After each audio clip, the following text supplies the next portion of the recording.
Thank you very much, friends. Greetings. I appreciate so much the opportunity. I want to appreciate the European Union Parliament for the resolution on Uganda and for keeping an eye on Uganda. We don't take it for granted.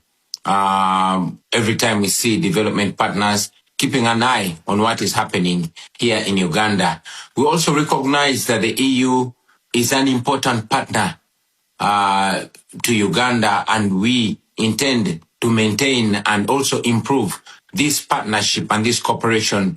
We would also love to see this relationship happening between the people of Uganda and the European Union, not just General Museveni's illegitimate military regime.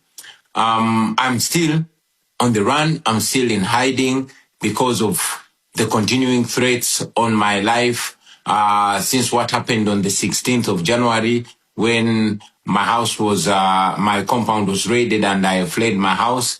And also the following raid that happened on the 23rd of January where my wife was assaulted and my family members were assaulted, and the military took over my home, which the military still occupies to the present day. My home is surrounded and the military is in charge of it now. What happened on the 15th of January and the preceding days was not an election. It was a military operation, and I'm very glad that it was clearly stated during the debate in the European Union Parliament.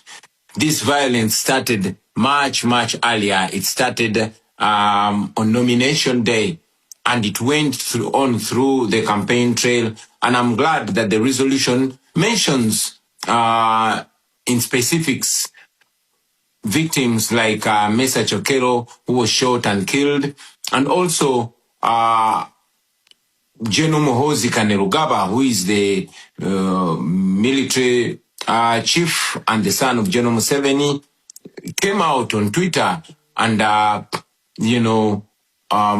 mentioned how he killed 22 of our people and hoping that I would be the 23rd. I must mention, though, that the numbers that he put are much less.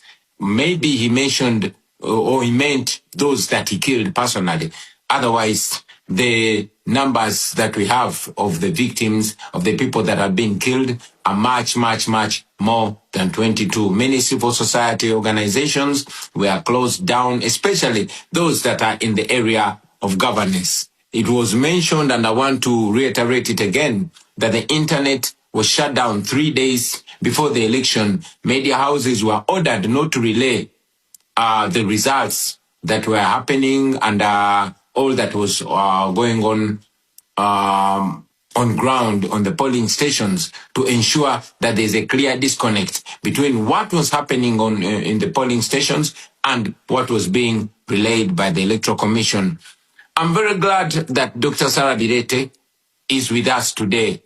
In this meeting, she was arrested, detained, because she was taking an effort to speak out and educate people, the citizens of Uganda, about their rights and on democracy.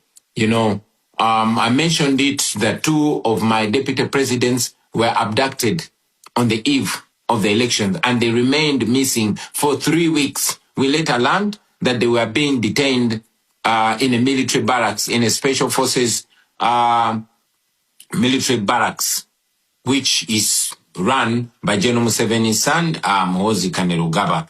Most of our coordinators were arrested, were picked and detained. Some are still in detention, while some were dropped off. These also included officials from our election management committee. So what Mr. Byabakama, the chairperson of the Electoral Commission, relayed was actually completely different from what happened on the grounds. The law requires that there must be,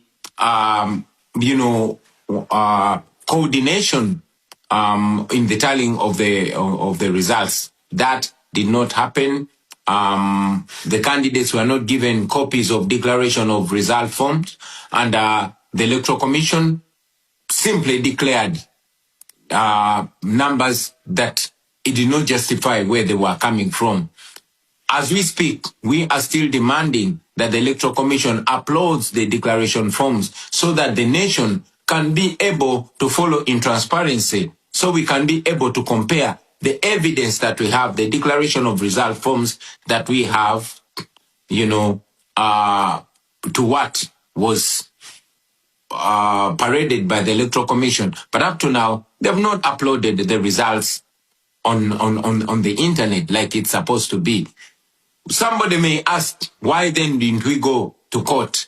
But we've mentioned it again that institutions in Uganda have all been destroyed, and including the judiciary. The manner of appointment of the Chief Justice recently is evidence to that. The Chief Justice was sworn in General Museveni's farm. So that and many other reasons cause us not to have trust in the judiciary in Uganda, and many times the regime, General Museveni or his son, have actually been guiding publicly and sometimes privately, determining how the judiciary does its work. So we found no redress whatsoever in the Ugandan judiciary, and that's why we did not go to court. We have presented some asks which I want to reiterate here. We've asked for targeted sanctions that target particular individuals and regime officials that have, excelled in gross human rights violations. We believe that will curb their appetite in abusing, human rights, in undermining democracy, and to ensure that there's accountability for their crimes against humanity.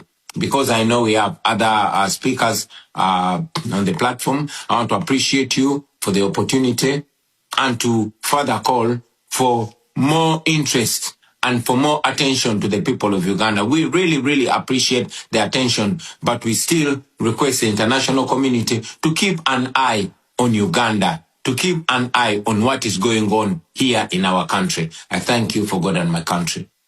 Thank you very much. I can promise we will do that. I make sure as the chair of the delegation EU Africa that we will keep an eye on Uganda and we will follow up the situation very closely.